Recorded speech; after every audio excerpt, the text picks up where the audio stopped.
Just give it a few seconds here to 4, kick in. 3, 2, 1. Again, it's a pleasure to welcome Mr. Luther Sunderland back to our program. Mr. Sunderland, thank you again for being with us today.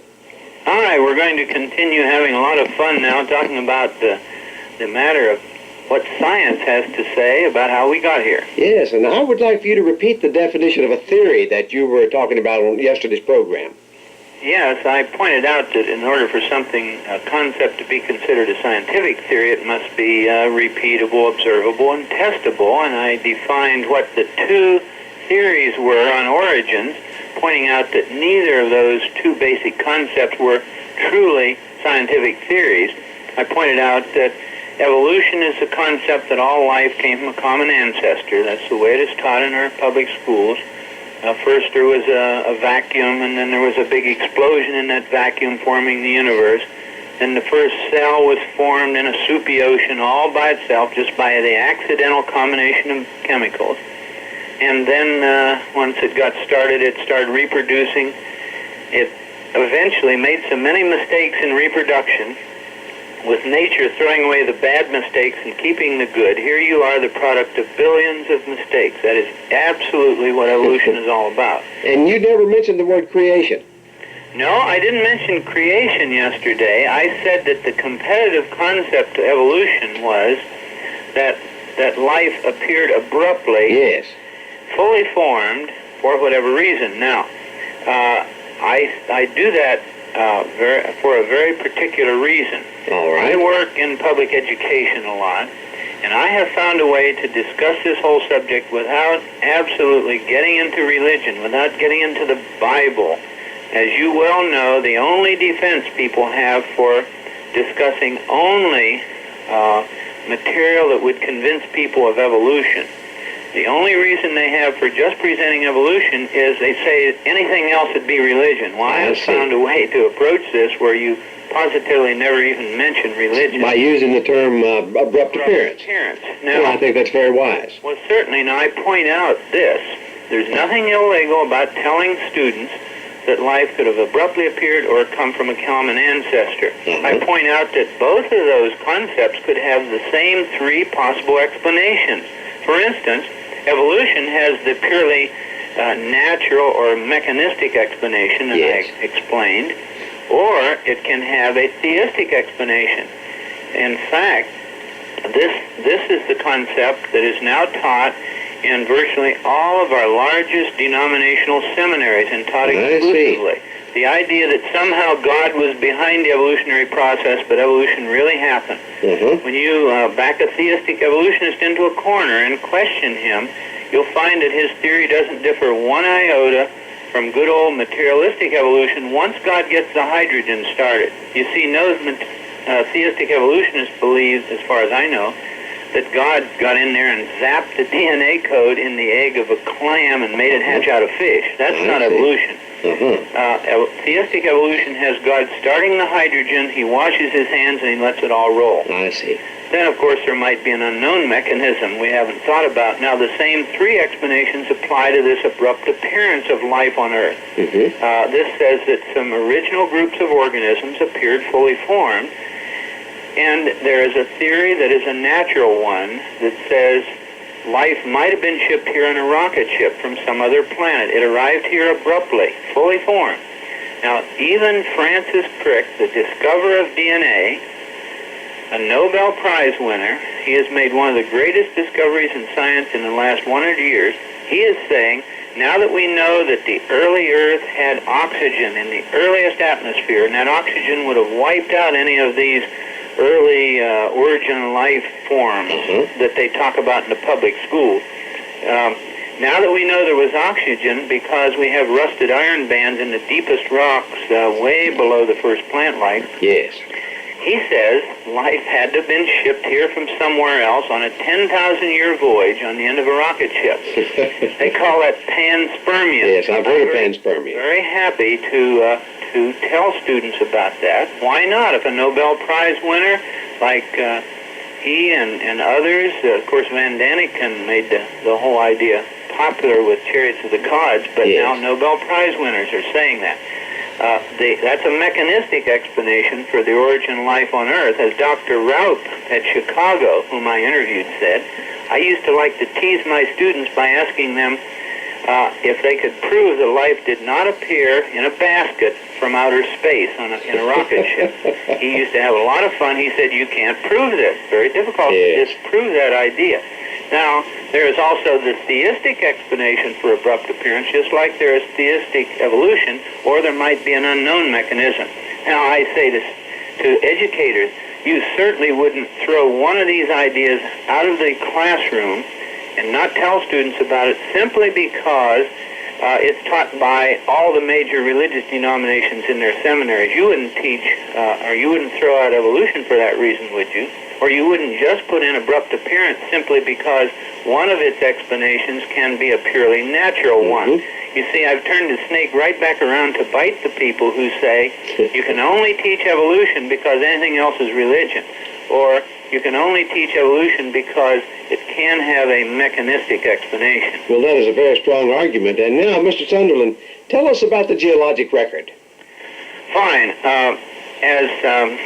As I'm reading here in the introduction to Charles Darwin's Origin of Species, a version that was written in 1956, Professor Thompson said, after all, fossils provide the only direct evidence on this subject, the only direct evidence of how things got here. Charles Darwin worried about this a lot. He wrote a whole chapter in his book about the fossil record. Yes. Because he admitted we didn't have any transitional forms necessary to document his theory, and in fact he said, if we don't find those fossils, he said, I think we will when we dig some more, but if we don't find them, then rightly people should reject my whole theory. I see. So now let's take a look at the picture 100 years since Charles Darwin. Back in 1940, Richard B. Goldschmidt in California, a famous geneticist, said, we have dug 100 years since Charles Darwin. We haven't found a single transitional fossil, anything connecting anything with anything different. And that caused him to come up with a new theory that we mentioned yesterday or the other day called punctuated equilibria. In 1972, Niles Eldridge at the American Museum in New York and Stephen Jay Gould of Harvard said, there are two undeniable facts in the fossil record. The sudden appearance of new life forms plus stasis, little or no change until the organism becomes extinct or until the present. So they said they predicted within 10 years Goldschmidt from 1940 would be vindicated in his idea that things just abruptly changed from one thing to something else.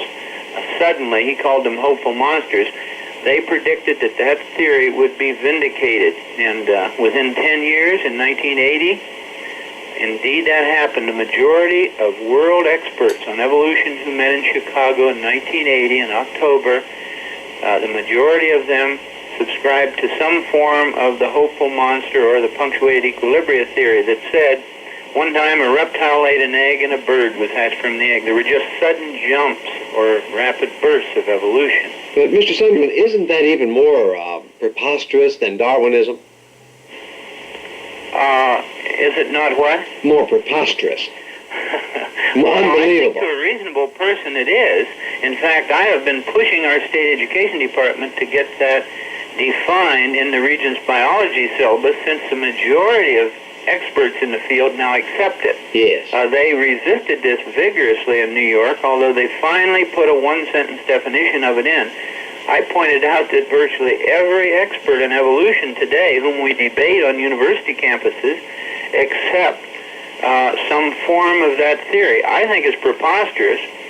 Norman Macbeth, a very competent critic in this field, has said that is the theory of desperation. They were so desperate in order to find some explanation for common ancestry of all life that they accepted this theory. Now, Stephen Gould and Niles Eldridge said, look, natural selection and mutations, that is what evolution is supposed to be all about. Small changes during reproduction called mutations and natural selection throwing away the bad and keeping the good. He said, Gould and Eldridge, that is, said, these might have tuned things up a bit, but they had virtually nothing to do with the origination of new species. And I can guarantee you that if you look in the fossil record now, what you really find is exactly what they said in 1972, the sudden appearance of major different forms of life and then stasis, little or no change until the present.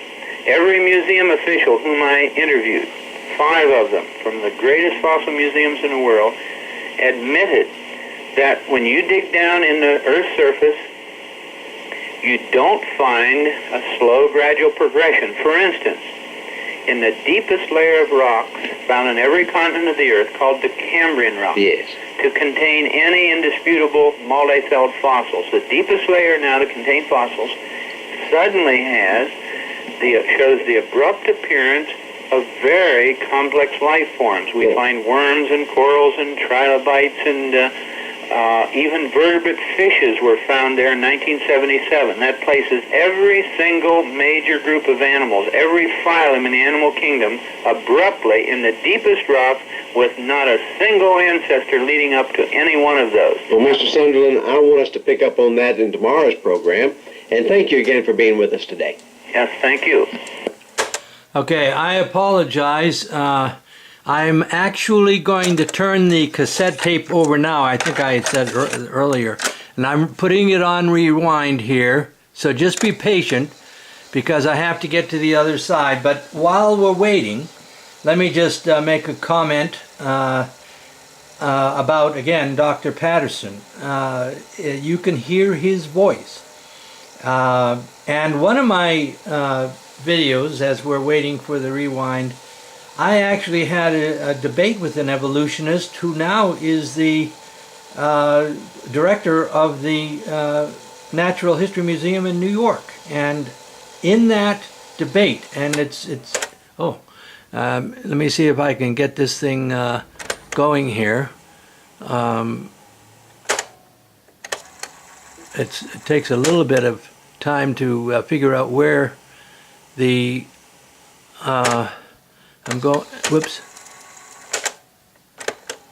I'm having to fast forward because it didn't really start at the beginning. So please excuse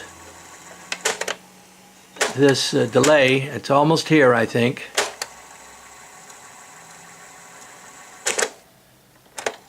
And you were talking about the Okay, I have to go back a little because I think we missed a little bit. 2, 1. Okay, here we are. Mr. Sunderland, welcome back to our program today. Good to be here again. Now, yesterday we were talking about the earliest rock formations, and we were talking about the fact that in the earliest rock, I think you referred to it as the Precambrian rocks. Well, the Cambrian rock, just suddenly there. And you were talking about the abrupt appearance. That's correct. Just suddenly we abruptly had very complex life forms. Now, many people are taught students are taught in schools often that the rocks below those have been washed away or destroyed in some way. But that is not true. Dr. Eldridge at the American Museum in New York said, you can't deny that. That's a real phenomenon. The Cambrian explosion, he called it, just suddenly. Very complex life forms appeared. Even vertebrate fishes are found there with no ancestors leading up to them. Now, I can't think of a single fact that would be more important for children to be told about in the classroom before they have to make up their mind on this very important subject of theories on origins. But that is meticulously censored out of every textbook in the public schools of this country. And that is my main concern, this censorship. I've done a library survey in New York, in dozens of schools here and across the country, and in virtually no school library can you find a single book critical of Darwinism. There will be about 80 on religion. How did we ever arrive at that point in our teaching in America? I don't know. I think it's deplorable that you can have 60 books on evolution, about 27 on witches and witchcraft, in even an elementary school library. I have yet to run into a library that doesn't have books on witches and witchcraft, but you can't find a single one critical of Darwinism. Now, why is this? I think, in honesty, it's because somehow the educational system has come to teach evolution, and only evolution, and people just assume that that's the only educated viewpoint, that anything else represents narrow-minded, bigotry, religious bias of some sort. So people honestly have been led to believe in evolution, so when they go to select textbooks for their libraries, they just don't ever select one that's critical of Darwinism, whatever the reason. And by the way, many people say, well, you mean there's a conspiracy? Oh, you bet there's a conspiracy. And this is what we get in the news media primarily. That's correct. In every single state, there has been organized a committee of correspondence. I've heard of that. A group that is dedicated to censoring all critical information from the schools on evolution. Anything that would make it look bad for evolution, they are for censoring that out. They call themselves an anti-censorship group. They are really a censorship group. That is their main purpose in life, to censor material from the schools. So you think there is a conspiratorial nature to some of these organizations? In New York, they have meetings, 450 people come. Isaac Asimov is asked to address the group. Their stated purpose is to wipe out the creationist menace in New York State, and they call me the creationist menace, simply because I want an open hearing of all the facts in our public schools. And you believe in openness in science?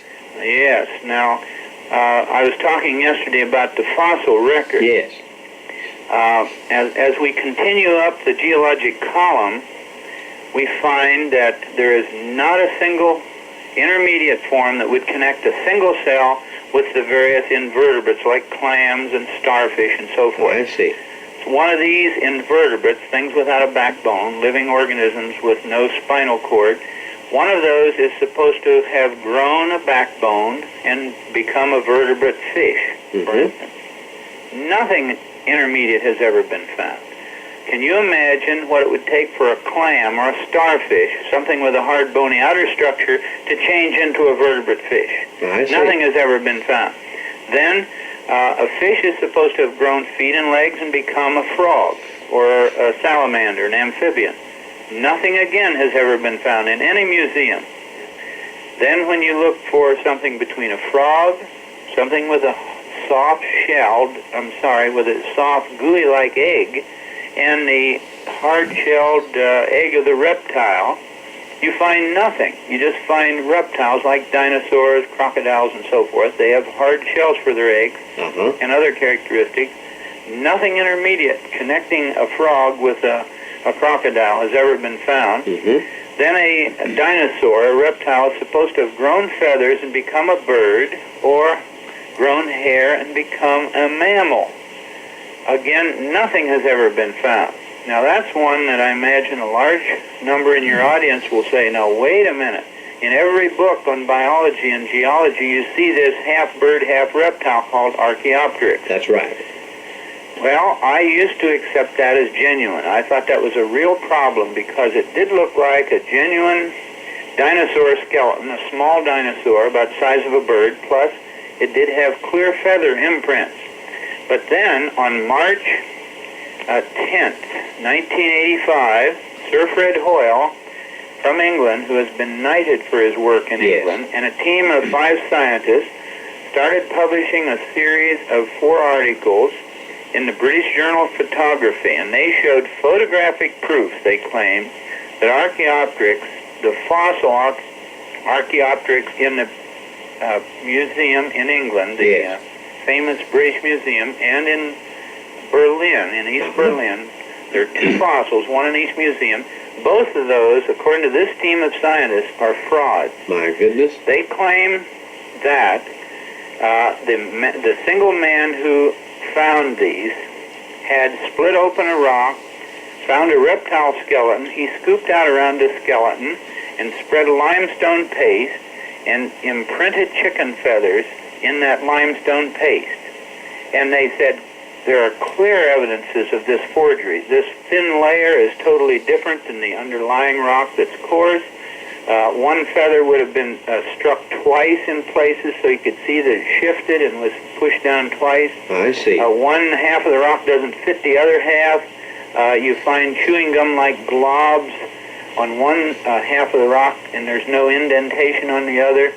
And they have put their reputation on the line, claiming that Archaeopteryx is a fraud. It's now being called by people like William Rusher, the columnist, Piltdown Chicken, because of the Piltdown fraud that was in that museum for about 50 years. Well, what is the basic scientific community saying about this work by Sir Fred Hoyle? What does the museum say? Well, what does the scientific community say about it? They are virtually silent. I expected, in fact, I was very hesitant to ever mention this because I fully expected the museum to come out and say, look, these charges are all wrong. The rock does fit together. This layer that the feathers are in is the same as the underlying rock. But they have maintained complete silence. So after about 7 or 8 months, I decided that Fred Hoyle's charges were correct and Archaeopteryx indeed is a fraud. At least it has some very peculiar characteristics about that fossil and the one at the Berlin Museum. Now, going on up, there is nothing between the reptiles and the mammals. You just suddenly have, in the fossil record, a mole or a hedgehog. They don't look like a snake or a crocodile or anything else. There's nothing connecting the other mammals with the primates. Now, the monkeys and apes and man are classified as primates. And you might, your listeners might remember seeing this ape-to-man series, more and more upright creatures connected to a very stooped-over creature. Yes.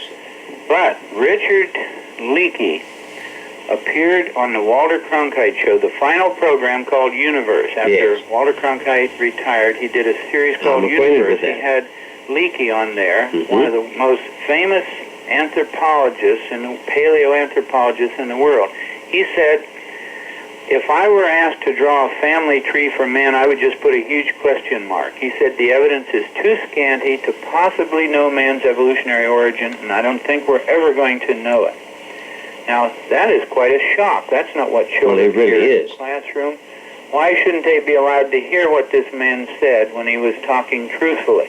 He said at a meeting at our state university in New York last fall, people came here to this lecture thinking they were going to hear the answers, but I do not have the answers. This man, Richard Leakey, said, frankly, you're going to go away disappointed because I don't have the answers on the origin of man. And yet, when Mr. Leakey is discussed in such magazines as National Geographic, all the conclusions are that he has found these missing links. That's correct, but I'm giving you a direct quote from him. Why does this happen?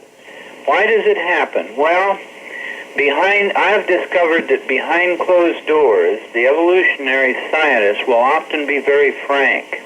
They discuss their problems, but before the public, they maintain a unified front to make it appear that their basic religion is true. And well, that makes a lot of sense. It is a basic, fundamental religion with them that all life came from a common ancestor by purely natural causes, because most of them are frankly atheists or humanists. Well, Mr. Sunderland, this has been so very, very interesting.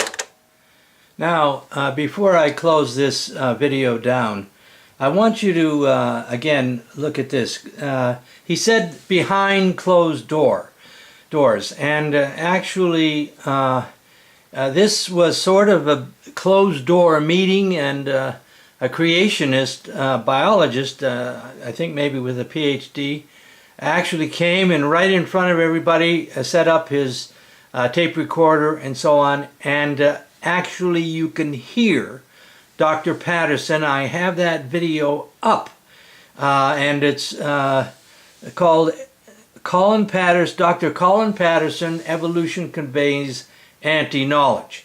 And there are other videos that are up, and there are so many reasons not to believe in evolution, and just the chronology of it. There are so many scientific reasons to affirm the fact that the Earth is not anywhere near as old as evolutionists would have you believe. For example, the soft, flexible dinosaur tissue in dinosaurs, Dr. Mary Schweitzer uncovered and so on.